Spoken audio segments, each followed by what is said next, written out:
안녕하세요. 안녕하세요. 이제 날씨가 점점 추워지고 있습니다. 월동 준비들 잘 하고 계신지 모르겠습니다. 저는 어제 김장을 했습니다. 제일 큰 배추 7줄, 21포기. 양이 꽤 되더라고요. 근데 그것도 부족해요, 우리는. 그래서 어쨌든 그걸 절인 배추를 사면 좀 비싸니까 직접 사다가 절이는데 허리가 끊어서 죽는 줄 알았어요. 예. 그래도 우리가 겨울 양식이니까 하나님 은혜로 이 나라를 풍성케 하시는 하나님 앞에 우리가 감사를 드립니다. 하나님 말씀 보도록 하겠습니다. 요한복음 13장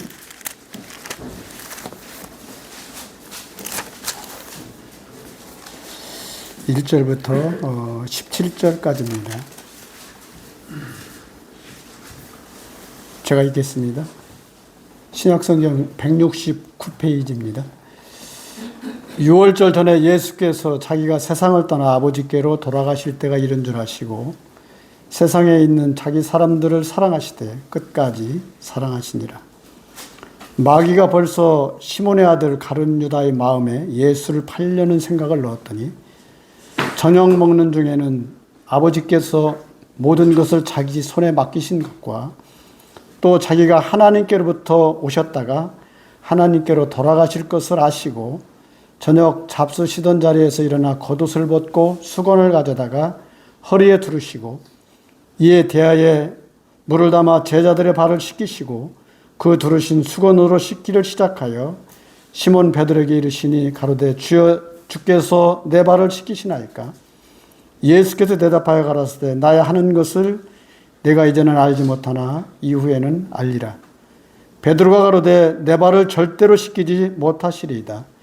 예수께서 대답하시되 내가 너를 씻기지 아니하면 내가 나와 상관이 없느니라. 시몬 베드로가 가로되 주여 내 발뿐 아니라 손과 머리도 씻겨주옵소서. 예수께서 가라사대 이미 목욕한 자는 발밖에 씻을 필요가 없느니라. 온몸이 깨끗하니라. 너희가 깨끗하나 다는 아니니라. 11절부터는 다 같이 읽겠습니다. 이는 자기를 팔 자가 누구신지 아심이라. 그러므로 다는 깨끗지 아니하다 하시니라.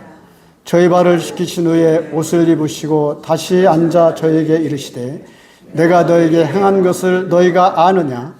너희가 나를 선생이라 또는 주라 하니 너희 말이 옳도다. 내가 그러하다. 내가 주와 또는 선생이 되어 너희 발을 씻겼으니 너희도 서로 발을 씻기는 것이 옳으니라. 내가 너에게 행한 것 같이 너희도 행하게 하려 하여 본을 보였노라. 내가 진실로 진실로 너에게 이르노니 종이 상전보다 크지 못하고 보냄을 받은 자가 보낸 자보다 크지 못하니 너희가 이것을 알고 행하면 복이 있으리라. 한번 따라하겠습니다. 너희가 이것을 알고 행하면 복이 있으리라. 주제로 말씀을 드리겠습니다. 우리의 삶에서 어떤 일에 대해서 우리가 알고 하는 것과 뭐 하는지 모르고 그냥 엉겹결에 하는 것하고는 많은 차이가 있습니다. 우리가 신앙생활도 마찬가지입니다. 하나님을 알고 또 하나님의 사랑을 알고 그 은혜를 알고 하나님을 섬기고 예배하고 하는 것과 그냥 일반적으로 하는 그러한 삶 속에서 하는 그러한 신앙생활은 다르다고 생각이 들어집니다. 많은 사람들은 그냥 종교적으로 그렇게 하는 경우가 많은 것입니다. 왜냐하면 사람에게는 본래 하나님께로부터 나와서 또 이제 그러한 하나님을 찾아가고자 하는 마음이 있기 때문에 그러한 종교성이 있는 것입니다. 유일하게 사람에게만 그러한 종교성이 있는 것입니다. 짐승이나 어떤 다른 모든 사물들은 그런 하나님을 찾고자 하는 그런 마음이 본래 없는 것입니다. 그래서 어떻게 할 수 있느냐면 사람에게만 이 문화라는 게 있습니다. 그리고 모든 짐승이나 모든 것들에 대해서는 그런 문화가 없어요. 100년 전에 소나 100년 전에 개나 지금 개나 지금 소나 똑같은 것입니다. 사람은 달라요. 100년 전의 사람과 지금의 사람이 서로 다릅니다. 왜냐하면 정신세계가 있기 때문입니다. 그래서 뭘 섬기거나 하는 것들이 이 종교 행위가 사람에게만 있는 것입니다. 예를 들어서 뭐 소떼들이 들에 모여가지고 뭘 어떤 종교 행사를 하는 걸 보신 적 있습니까? 없습니다. 그러나 사람들은 어떤 사람이든지 아주 미개한 족속이 됐든 진부한 족속이 됐든 그러한 종교 행위를 하는 것입니다. 이 종교 행위는 잃어버린 하나님을 찾아가고자 하는 인간의 마음인 것입니다. 그래서 사람 속에는 인간의 마음 속에는 그러한 하나님의 형상을 닮은 그러한 모습이 심겨져 있기 때문에 그런 것입니다. 하나님의 형상을 잃어버린 모든 인생들이 하나님을 찾아가고자 하는 그런 마음이 있는 것입니다. 그래서 이것을 우리는 세상에서 말하는 종교라고 하는 것입니다. 종교는 사람이 하나님을 신을 찾아가고자 하는 마음인 것입니다. 그러나 이제 우리가 믿음 안에 있게 될 때 신학이라고 하는 것은 하나님이 나를 찾아오시는 것을 우리가 발견하고 아는 것이 이제 우리의 신앙이 되는 것입니다. 그래서 많은 사람들이 이 세상에 많은 종교들이 있지만 뭔가를 창조주를 누군가를 신을 찾아가고자 하는 열망이 있지만 그러한 신을 찾을 수가 없고 하나님이 우리를 찾아오신 그 하나님을 우리가 만나게 될 때 우리 하나님 앞에서 그러한 주님 앞에 우리가 감사를 드리게 되고 참다운 예배가 무엇인지를 알게 되는 것입니다. 그래서 성경에는 말합니다. 존귀에 처하나 깨닫지 못하는 사람은 멸망하는 짐승과 같도다 이렇게 말씀하십니다. 한번 따라합시다. 존귀에 처하나 깨닫지 못하는 사람은 멸망하는 짐승과 같도다. 그렇습니다. 그래서 하나님께서 우리 인생을 사랑하시고 또한 하나님의 형상대로 지음을 받을 인간들이 하나님을 떠나 있기 때문에 하나님께서 이제 우리를 사랑하셔서 요한복음 3장 16절에 있는 말씀 하나님이 세상을 이처럼 사랑하사 독생자를 주셨으니 이는 누구든지 저를 믿는 자마다 멸망치 않고 영생을 얻게 하려 하심이라 하신 것처럼 하나님이 세상을 사랑하셔서 그 아들 우리 주 예수 그리스도를 우리 가운데 보내주신 것입니다. 이것을 믿음으로 발견해서 알게 될 때 우리가 하나님 앞에 진정한 예배를 드리게 되는 것입니다. 그래서 성경은 말합니다. 저희들은 너희는 알지 못하는 것을 예배하고 우리는 아는 것을 예배하노니. 그래서 우리가 아는 것을 예배할 때 우리는 진정으로 하나님 앞에 거듭난 하나님의 자녀로 하나님 앞에 우리가 살아갈 수 있게 되는 것입니다. 요한복음 4장에 보면 수가상에 하는 여자에게 우리 주님이 말씀하셨어요. 수가상의 여자는 종교성을 갖고 있었습니다. 그래서 자기들 가운데 오실 메시아를 그는 기다리고 있었어요.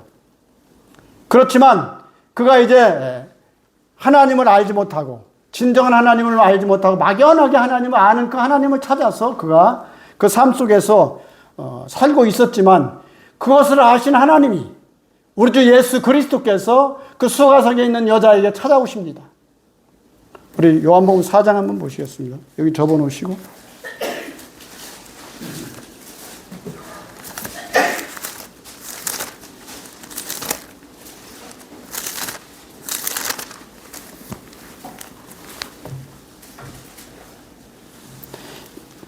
요한복음 4장 3절입니다. 유대를 떠나서 다시 갈릴리로 가실새 사마리아로 통행하여야 하겠는지라. 여기 보면 그런 말씀이 있습니다. 유대를 떠나서 다시 갈릴리로 가실새. 이건 주님의 공생의 기간에 하신 행로를 여기서 언급하고 있습니다. 예수님은 이 땅에 오셔서 저 갈릴리로부터 시작해서 우리 주님을 갈릴리 사람이라고 그랬습니다. 왜냐하면 예수 그리스도의 부모들이 요셉과 마리아가 갈릴리 사람이었기 때문입니다. 그래서 갈릴리에서부터 이제 그가 30세에 들어서 하나님께 오신 그러한 놀라운 사역을 그가 이제 공생애를 시작하십니다. 그래서 예수님은 갈릴리로부터 시작해서 유대, 예루살렘까지 오가면서 천국 복음을 선포하시고 하나님의 말씀을 그가 이제 선포하셨습니다. 그런데 유대인들은 일반적으로 갈릴리에서 유대까지 오가는 길을 이제 사마리아를 통행하지 않았습니다. 왜냐하면 사마리아는 이제 그 아수르에 멸망받아서 아수르의 그 당시에 왕이 그들을 이제 이주 정책을 써가지고 사마리아에 이 지역에 이방인들과 유대민족을 이렇게 혼합을 시켜버렸어요. 그래가지고 거기는 혼합이 돼가지고 유대인들은 그들이 혼합됐다고 그래가지고 그들을 멸시하기도 했고 그들을 이제 죄악시해가지고 그 지역을 통과하지 않았습니다. 왜냐하면 그 지역을 통과하면 부정하게 된다고 그래가지고 그 지역을 통과하지 않았어요. 주로 이제 갈릴리에서부터 유대까지 통행하는 길은 세 길이 있었습니다. 서쪽 지중해 쪽을 바닷가를 통해서 이렇게 돌아가는 길과 또 이제 동쪽 요단강 쪽을 통해서 가는 길이 있었어요. 또 하나는 이제 직선 코스로 사마리아로 가는 길이 있었어요. 근데 사마리아를 돌아다녔어요. 그쪽을 안 갔어요, 일부러. 그런데 여기 보면 우리 주님께서 그렇게 말씀하셨어요. 유대를 떠나서 다시 갈릴리로 가실세 사마리아로 통행하여야 하겠는지라. 이 말씀은 우리 주님의 의지가 여기 담겨 있습니다. 왜요?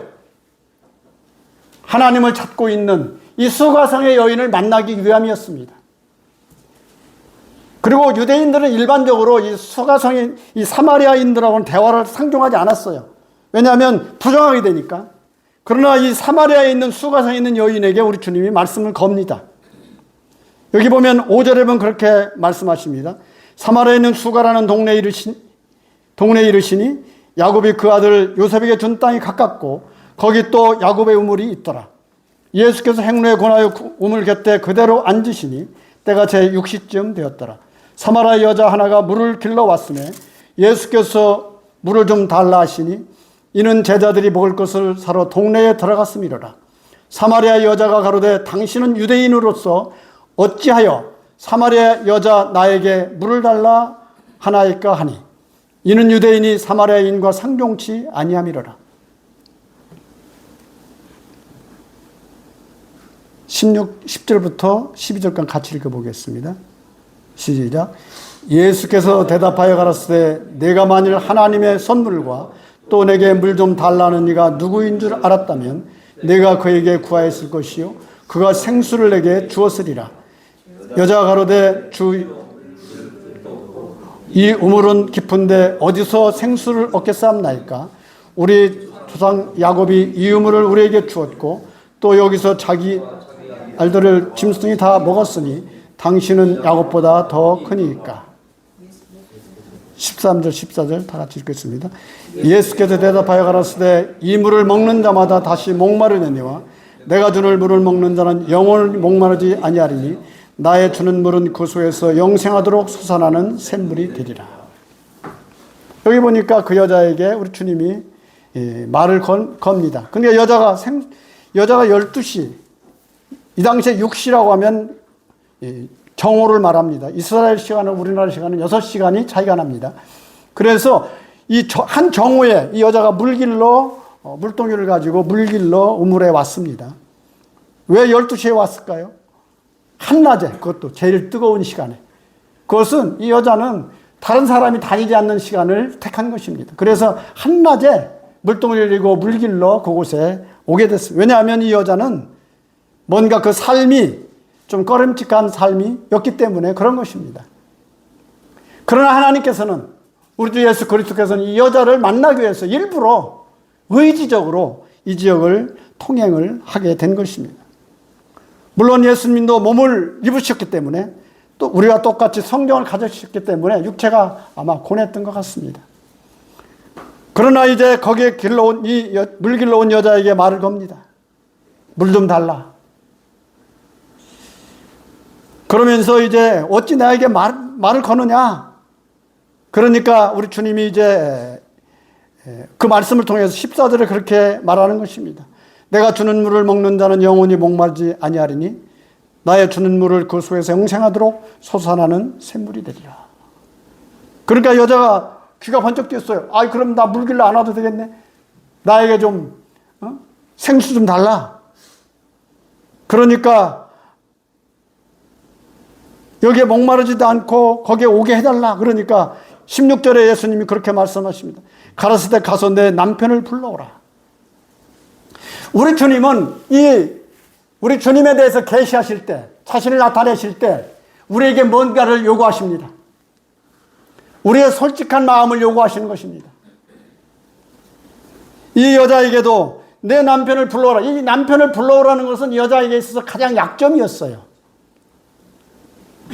어떻게 보면 사람은 그 약점을 건드리는 걸 참 싫어합니다. 그러나 우리 주님은 이 여인에게 내 남편을 불러와라. 그러니까 이 여자가 저는 남편이 없습니다. 그래서 예수님이 말씀하십니다. 네 말이 옳도다. 그러면서 네가 남편이 5이 있었으나 지금 있는 자는 내 남편이 아니니 내 말이 참되도다. 이 여자는 아마 많은 남편들을 여기에서 물론 뭐 여인이니까 남편에 대한 이야기를 하고 있지만 사실은 모든 인생들은 누군가 남편이라는 것은 무슨 의미를 갖고 있습니까? 의지의 대상인 것을 말하는 것입니다. 내가 참으로 의지하는 것, 내가 참으로 기대하는 것, 이런 것을 말하고 있는 것입니다. 우리 주님은 우리에게 주 앞에 나오는 자들에게 이것을 질문하십니다. 내 남편을 불러와라. 네가 참으로 의지하는 게 뭐냐? 내 앞에 데려와 봐라. 그런데 사람들은 있는 채 하는 경우가 있잖아요. 있는 채. 나를 드러내기를 싫어합니다. 그래가지고 마음에서 그것을 드러내는 것을 그리고 다른 사람들이 나의 그 연약한 것을 이야기해두면 마음이 상합니다. 그런데 이 여자는 그래서 주님 앞에 나오는 자들은 마음이 솔직할 필요가 있는 것입니다. 이것을 우리는 일컬어서 세상에서는 회개라고 합니다. 하나님 앞에 나가서 천주교에서는 고해성사라고 그러죠. 고해성사. 신부님 앞에 가서 고해성사를 하는 거죠. 우리는 하나님 앞에 고해성사를 해야 되는 것입니다. 주님, 저는 참으로 죄인입니다. 저는 참으로 그동안 하나님을 알지 못하는 사람이었습니다. 내 마음대로 생각했습니다. 사람들은 자기 나름대로 하나님을 그리고 있어요. 자기 나름대로 신을 그리고 있어요. 저도 어려서 그랬어요. 신을 생각합니다. 그러니까 이 여자는 그 마음에서 저는 남편이 없습니다. 그러니까 주님은 한술 더 떠서 얘기하십니다. 18절에 그렇게 말합니다. 내 남편 5이 있었으나 지금 있는 자는 내 남편이 아니니 내 말이 참되도다. 세상이 이 여자는 참 기구한 인생이죠. 남편을 5명이나 이렇게 가르칠 정도 되면 기구한 거 아니겠어요? 그렇죠? 우리들은 인생에 있어서 목표를 여러 가지로 갈아치웁니다. 나는 이걸 했으면 좋겠어. 저것이 내게 왔으면 좋겠어. 그러다가 또 이제 잘 안 되면 또 갈아치워. 우리의 참된 남편을 위해서. 우리 신앙도 마찬가지입니다. 우리의 참된 신앙. 불교도 가보고 또 다른 것도 해보고 저것도 해보고 이것도 해보고. 그러나 거기에서 참된 안식과 쉼을 얻을 수 있다 없다? 그렇습니다. 이걸 믿으면 괜찮을까? 저기도 좀 괜찮을까? 저도 여러 군데 거려봤어요. 이 철학적인 것은 보니까 불교가 제일 좋습니다. 철학적인 거. 근데 답이 없어. 마침표가 아니야. 항상 물음표야. 신앙은 마침표가 되는 것입니다. 한번 따라합시다. 신앙은 마침표가 되는 것이다. 그렇습니다. 나의 참된 신앙. 많은 하나님을 찾아서, 뭔가를 찾아서. 인간에게는 그 본질적으로 그게 있어요. 신을 향하여 찾아가고자 하는 마음이 있는 것입니다. 사도 바울이 아덴이라는 도시를 갔을 때 그랬어. 거기에는 보니까 별게 다 있었어요. 그 어떤 제단도 있었냐면 알지 못하고 섬기는 신이라는 제단도 있었어. 알지 못하고 섬기는 신.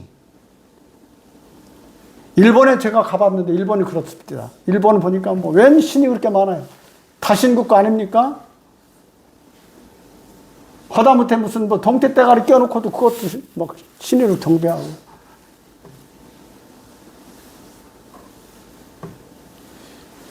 그래서 여기서 보면 이 여자에게 네가 알지 못하는 여러 남편이 있었지만 지금 너 같이 살고 있는 그 남편도 너의 참된 내 남편이 아니다. 아, 우리 주님이 이 여인의 정곡을 찔렀어요. 내 말이 옳도다. 그러니까 여자가 딱 생각났어요. 19절에 뭐라고 하냐면 여자가 그러되 주여 내가 보니 선지자로소이다. 아, 당신이 그렇게 말하는 걸 보니 내 속을 꿰뚫어 보고 말하는 걸 보니 당신이야말로 하늘로부터 오신 분이 아니냐라고 이야기하는 것입니다. 그러면서 이 여자가 이제 예배를 말합니다. 20절에 그렇게 말합니다. 우리 조상들은 이 산에서 예배하였는데 당신들의 말은 예배할 곳이 예루살렘에 있다 하더이다. 그렇습니다. 그 당시에도 그들이 예루살렘에 성전이 있었고 예루살렘에 가서 예배하고 그런 마음이 있었어요. 근데 이 사마리아인들은 그 사마리아에 있는 곳에서 그들이 예배했어요. 그리심산에서 그들이 예배했습니다. 원래 이 신명기에 보면은 그리심산과 에발산에서 모세를 통해서 우리 주님 하나님께서 말씀하셨어요. 그리심산에서 하나님의 축복을 선포하고 에발산에서 저주를 선포하라. 그러나 이제 이 그리심산 그들이 하나님의 축복을 선포하는 그 산에서 그들이 예배했어요. 아, 하나님의 축복이 우리에게 온다. 그러니까 우리 주님께서 말씀하셨어요. 예루살렘에서도 말고 또 너희가 말하는 이 사마리아에서도 말고 여기 그렇게 말씀하십니다. 21절부터 23절까지 다 같이 한번 읽어봅시다. 시작. 예수께서 가라사대 여자여 내 말을 믿으라. 이 산에서도 말고 예루살렘에서도 말고 너희가 아버지께 예배할 때가 이르리라. 너희는 알지 못하는 것을 예배하고 우리는 아는 것을 예배하노니 이는 구원이 유대인에게서 남이니라. 아버지께 참으로 예배하는 자들은 영과 진리로 예배할지니 곧 이때라. 아버지께는 이렇게 자기에게 예배하는 자들을 찾으시느니라. 24절도 마저 읽겠습니다. 하나님은 영이시니 예배하는 자가 신령과 진정으로 예배할지니라.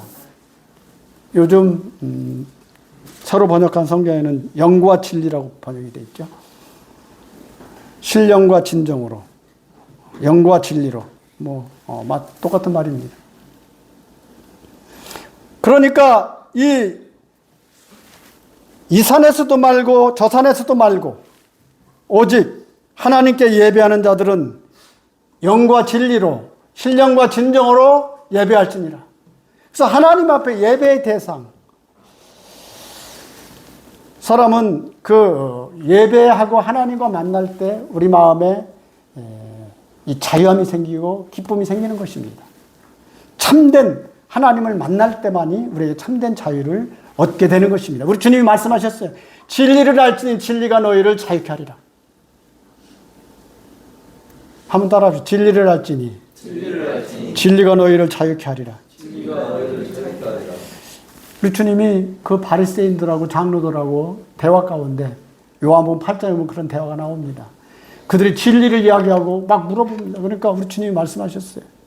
진리를 알지니 진리가 너희를 자유케 하리라. 요한복음 8장 32절에 그런 내용이 나와 있어요. 그러나 우리가 우리 마음에 참으로 하나님 앞에 진리를 말하고 참된 진리 대신 우리 주 예수 그리스도. 유대인들이 물어봤어요. 진리가 뭐냐?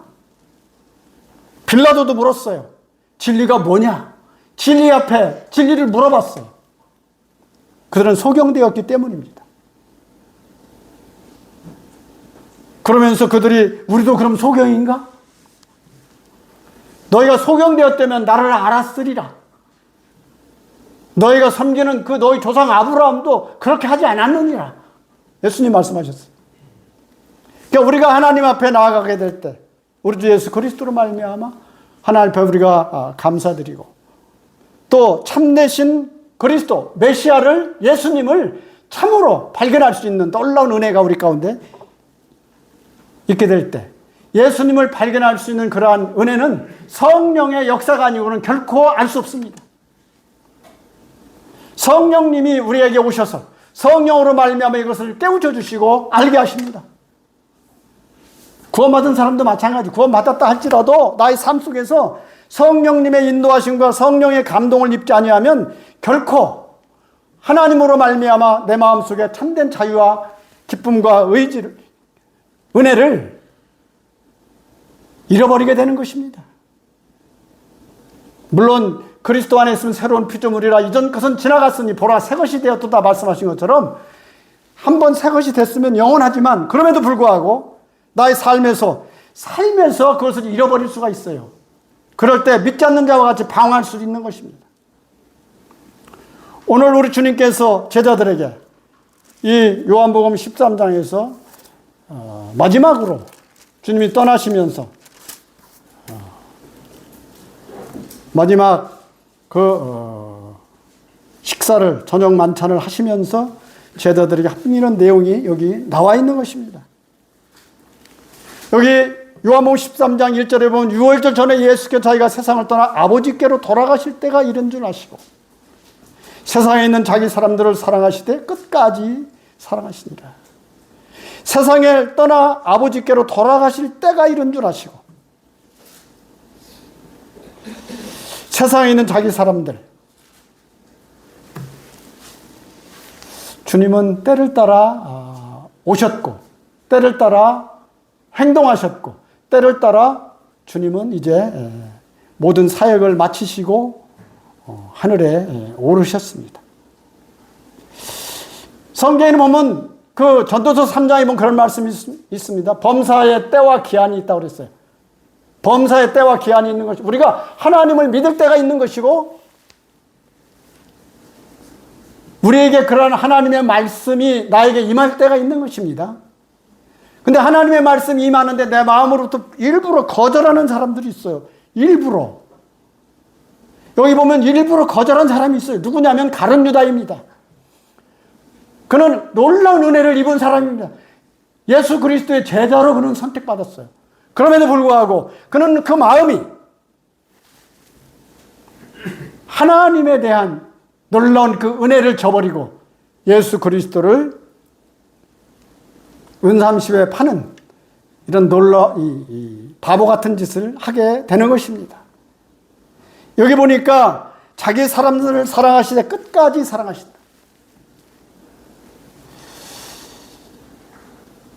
우리 전도서 3장 한번 보시죠. 여기는 접어놓으시고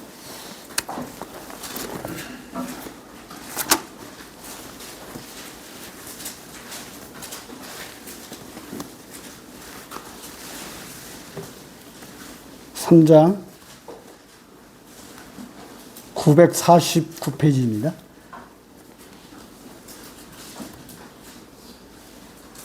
1절부터 11절까지 다 같이 한번 읽어봅시다. 시작. 천하의 범사에 기한이 있고 모든 목적이 이룰 때가 있나니 날 때가 있고 죽을 때가 있으며 심을 때가 있고 심는 것을 뽑을 때가 있으며 죽일 때가 있고 치료시킬 때가 있으며 헐 때가 있고 세울 때가 있으며 울 때가 있고 웃을 때가 있으며 슬퍼할 때가 있고 춤출 때가 있으며 돌을 던져버릴 때가 있고 돌을 거둘 때가 있으며 안을 때가 있고 안는 일을 멀리할 때가 있으며 찾을 때가 있고 잃을 때가 있으며 지킬 때가 있고 버릴 때가 있으며 찢을 때가 있고 꿰맬 때가 있으며 잠잠할 때가 있고 말할 때가 있으며 사랑할 때가 있고 미워할 때가 있으며 전쟁할 때가 있고 평할 때가 있느니라. 일하는 자가 그 수고로 말미암아 무슨 이익이 있으랴. 하나님이 인생들에게 노고를 주사 애쓰게 하는 것을 내가 보았노라. 하나님이 모든 것을 때를 따라 아름답게 하셨고 또 사람에게 영혼을 삼원한 마음을 주셨느니라. 그러나 하나님의 하신 일을 시종 사람으로 측량할 수 없게 하셨도다. 예, 그렇습니다. 우리가 신앙도 하나님 앞에 올 때가 있어요. 믿을 때가 있어요. 저는 26살에 물론 어려서도 교회도 다녔어요. 뭐 주일학교 다니고 다 다녔는데 진짜 하나님을 만난 것은 26살 때 만났어요. 그전에는 그냥 뭐 교회 가면 뭐 학생 때는 그냥 가면 또 여학생들도 있고 그러니까 다니고 그랬어요. 그렇다고 해서 뭐 주구장창 다니지는 않고 좋은 일 있을 때만 크리스마스 때라든가 그럴 때 가면 좋은 것도 많이 주고. 저번에 제 친구 하나가 보니까 시골에서 같이 저를 막 전도하려고 애썼던 친구예요. 뭐 전도부장인 뭐 시골학교 청년회장 뭐 이런 거 하고. 갑자기 생각이 나서 전화를 한번 해봤어요. 오랫동안 연락도 안 하다가 그랬더니 엄청 반가워하더라고. 그 뭐하냐고 했더니 큰 교회 무슨 장로래요. 그래서 나더러 뭐하냐 그래서 나 목회하다가 지금 은퇴했어 그랬더니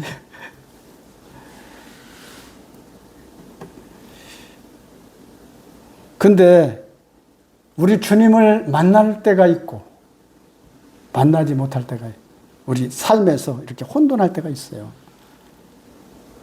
저는 20대, 30대 건강이 많이 안 좋았어요. 직장생활 해도. 근데 애써도 안 낫더라고. 안 나서. 그렇다고 해서 일을 못할 만큼 아프진 않아. 일은 하긴 해야지. 근데 늘 힘들어. 피곤하고 힘들어. 그러다가 주님을 만나고 또 신경이 예민한 사람들은요, 불면증도 있고 막 그래요. 여기 불면증 계신 분 혹시 있나 모르겠어요. 저는 불면증 때문에 고생했어. 막 사흘이고 막 이틀이고 잠이 안 와. 그래도 또 뭐 회사는 또 출근은 해야지. 힘들었어요. 주님을 믿고 그 가운데 평강을 얻었어요. 요한복음 14장에 보면 너희는 마음에 근심하지 말라 하나님을 믿으니 또 나를 믿어라 하는 말씀 있잖아요. 우린 쓸데없는 걱정을 많이 해. 쓸데없는 걱정. 마치 어떤 사람이 뭐 지붕에서 물이 새니까 왜 셀까 하고 옛날에 도덕책에 그런 내용이 나와 있었죠. 왜 새나 어디서 새나 올라가서 고치면 되지 그걸 왜 새나. 걱정 많은 사람 대부분 그래요. 왜 셀까 왜 할까 왜 그럴까 항상 물음표야. 이게 세상의 종교입니다. 주님 안에 있는 것은 마침표입니다.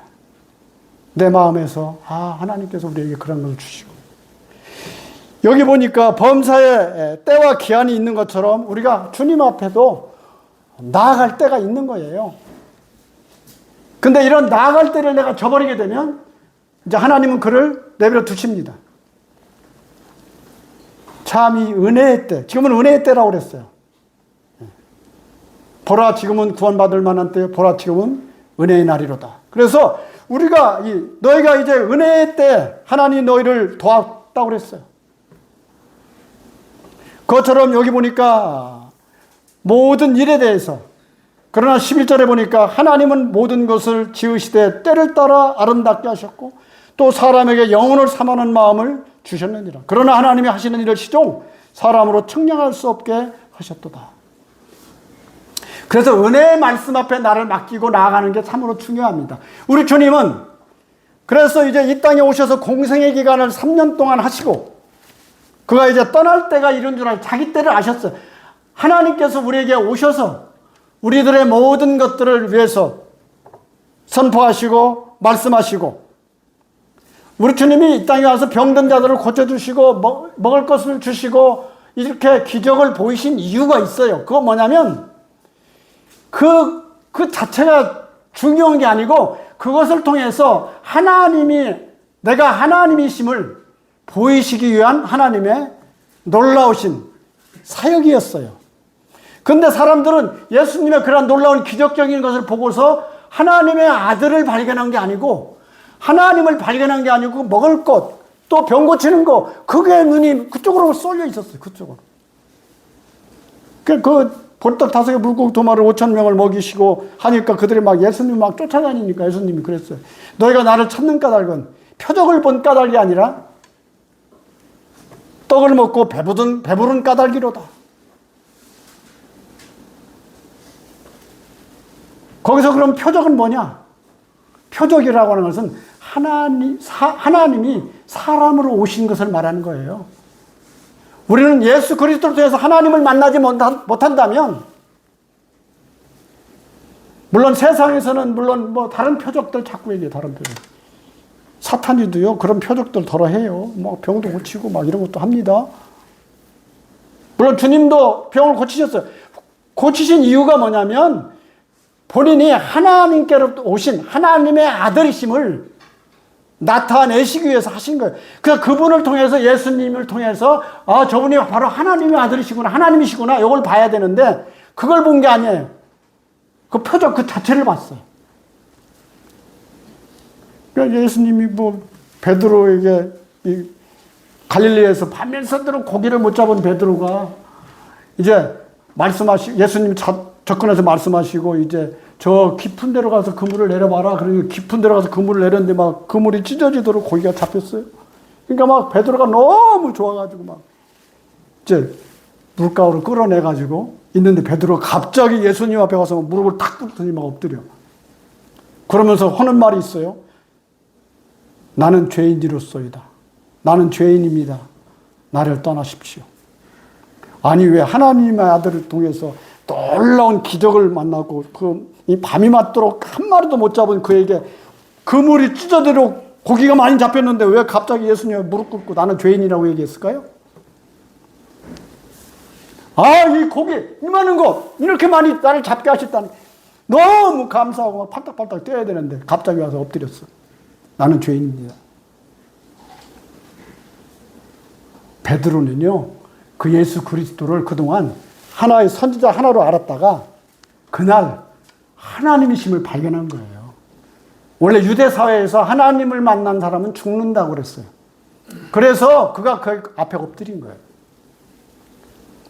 요즘 사람들은 세상에서 예수 믿고 나서 뭐 병도 고치고 또 뭐 사업이 잘 된대 막 너무 좋아하지. 근데 사업을 잘 되는 것을 통해서 하나님 앞에 나가야 되는데 하나님 앞에 안 나가고 그것으로 이렇게 매달리는 사람이 있어. 그런 사람은 진정 하나님을 만난 사람들이 아닙니다. 그거 거둬가 버리면 나 이제 언제 내가 하나님 믿었어? 이런 바뀌어버려요. 그래서 우리가 참으로 하나님을 믿을 때, 하나님을 믿을 만할 때, 가까이 계실 때 그를 부르라. 이사야서 55장에 그런 말씀하십니다. 너희가 그 생각을 버리고 여호와께 돌아오라. 가까이 계실 때 그를 부르라. 그래서 하나님이 가까이 우리에게 어떤 것을 통해서 하나님 나오게 될 우리 하나님 앞에 우리가 나와야만 되는 것입니다.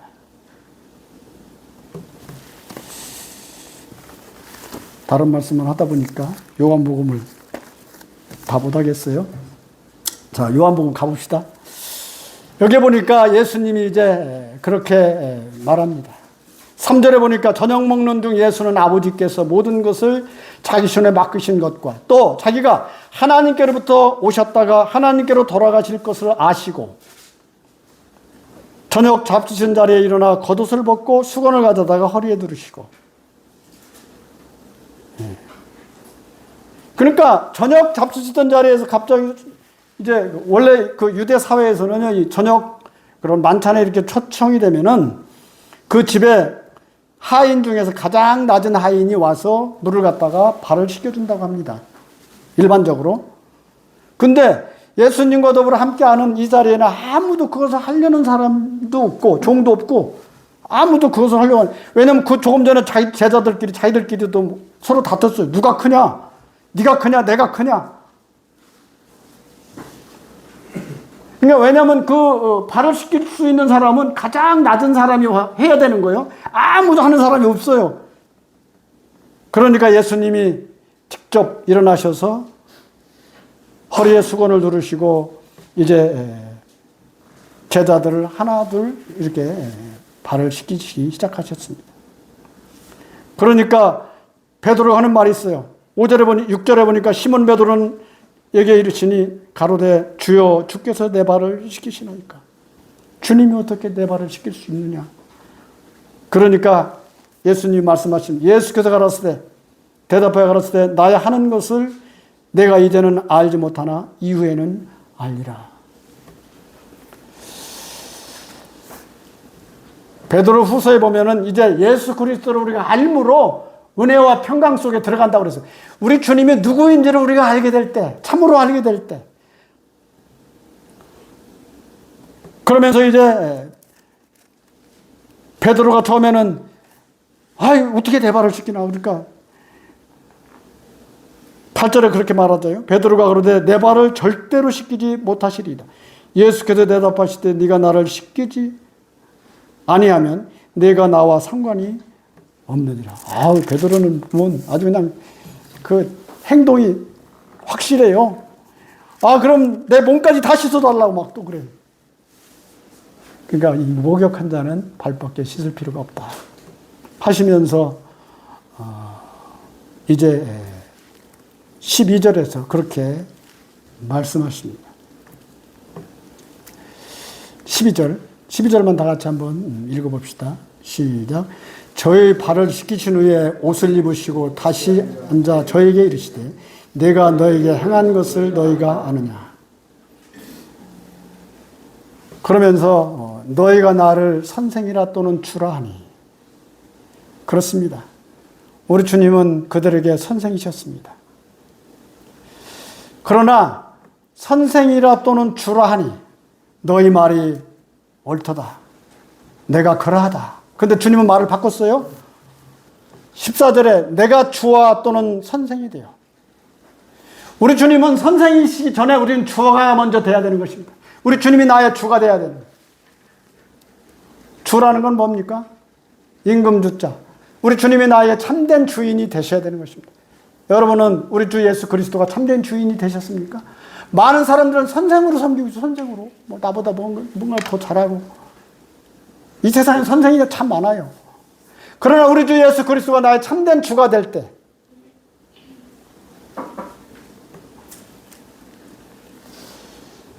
그러면서 여기 그렇게 말합니다. 14절에 내가 주와 또는 선생이 되어 너희 발을 씻겼으니 너희도 서로 발을 씻기는 것이 옳으니라. 15절에 내가 너희에게 행한 것 같이 너희도 행하게 하려 하여 본을 보였노라. 내가 진실로 너희에게 이르노니 종이 상전보다 크지 못하고 보냄을 받은 자가 보낸 자보다 크지 못하니. 17절 다 같이 한번 읽어봅시다. 시작. 너희가 이것을 알고 행하면 복이 있으리라. 아멘.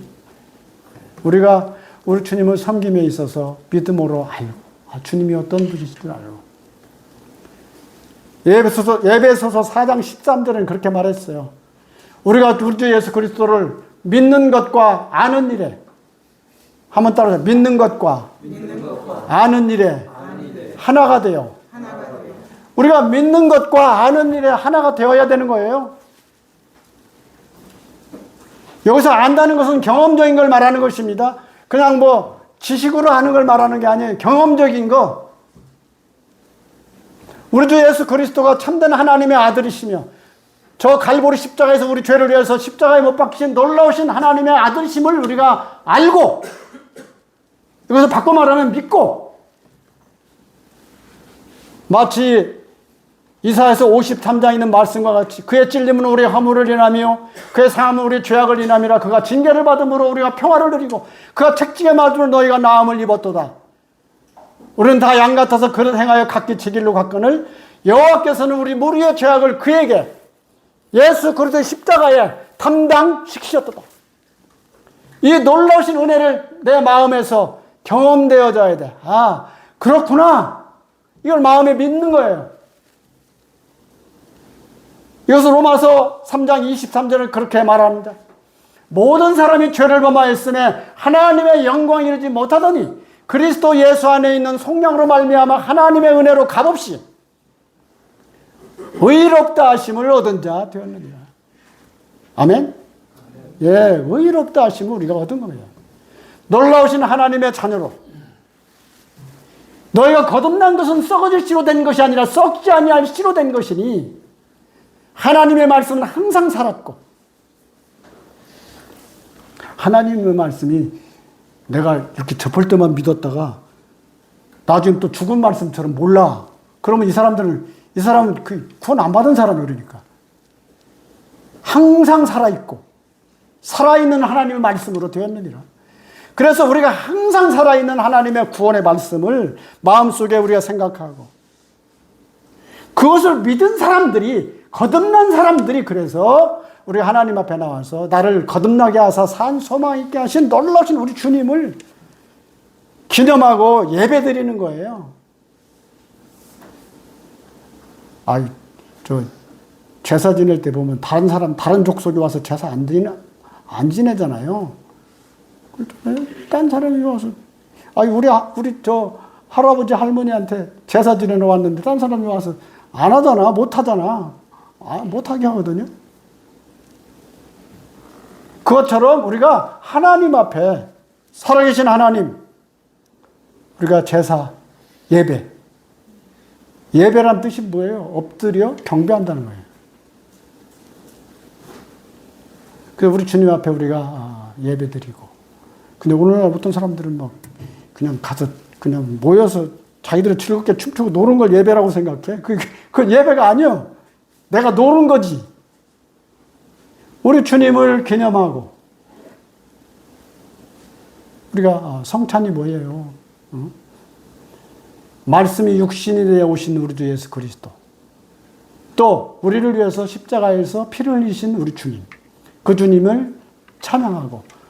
왜냐하면 예수의 이름으로 나오라고 그랬어요. 예수의 이름으로. 그래서 우리가 예수 이름으로 기도합니다.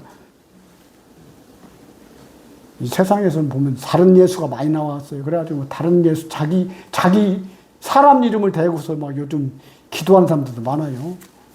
그걸 이단이라고 그러는 거예요. 세상에서 이단. 이단이 뭐예요? 끝이 다르다 이 말이에요. 앞에는 다 비슷해. 뒤에 가서 끝이 다르. 근데 사람들이 그걸 구름대같이 다녀. 그 사람들이 보니까 앞에 내용들은 아주 그럴듯해. 다 똑같아. 근데 마지막에 가서 달라. 이단. 소경들은 이단을 잘 분별을 못해요. 내가 눈이 떠져야 비로소 저건 다르구나 이걸 알게 돼. 내가 거듭나서 하나님의 자녀가 되면 저 사람들은 앞에는 다 구약 성경 같은 거 쭉 요즘 말하는 신천지 같은데 이런 데 보면요. 그 사람들 구약 성경 얘기하는데 그럴듯해요.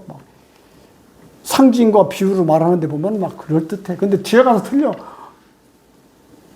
요한계시록 가서 완전히 틀려.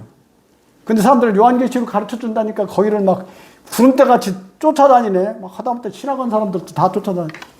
왜냐면 그러면 요한계시록 누가 가르쳐 주는 데가 없으니까 잘 모르니까. 저도 거기 옛날에 그것들을 찾아다니는 사람 있잖아요. 추수꾼이라고 해요. 저한테 찾아왔더라고. 어떻게 알고 찾아왔는지 몰라. 나한테 전화가 왔어. 처음에는 몰랐어. 만나자. 그래서 만났어. 얘기를 하다 보니까 자꾸 요한계시록을 자꾸 들먹거리더라고. 그래서 내가 요한계시록 잘 아셔? 했더니 그러면서 내가 요한계시록 개요를 뚝 얘기를 했더니 그 사람이 입이 뚝 다물어졌어. 당신 보니까 요한계시록 잘 모르는만. 아는 것 같은데 몰라요. 모르는만. 그러면서 내가 당신 보니까 이단이지. 어디서 왔지? 그랬더니 아무 말도 안 하더라고. 찾아다니지 말라 그래. 그 사람들은 보면요. 교회만 찾아다녀. 교회만. 그래가지고 이 교회만 찾아다니면서 좀 성경을 좀 안다는 사람들한테 찾아가. 소경들은 거기에 넘어가. 왜냐하면 모르니까. 성경 가지고 말하기 때문에 우리 영적으로 하나님 앞에 깨워서 정말 내가 누구인지를 알고 하나님의 자녀됨을 알고 옛날에 우리 아들이 중학교 때인데, 중학교 1학년인데, 여호와의 증인이 와가지고 막 얘기를 하니까. 근데 눈이 뜨니까 중학교 1학년생이 여호와의 증인을 이겨먹더라고.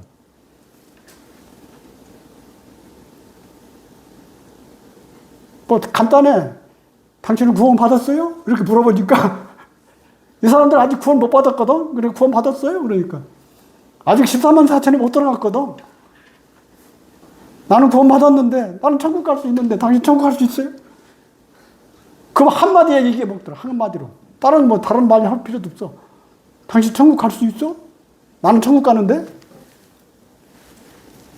눈 뜬 사람과 소경은 간단해요. 우리 주님 안에서 믿음으로. 여기 말씀하신 것처럼 너희가 이것을 알고 행하면 복이 있으리라.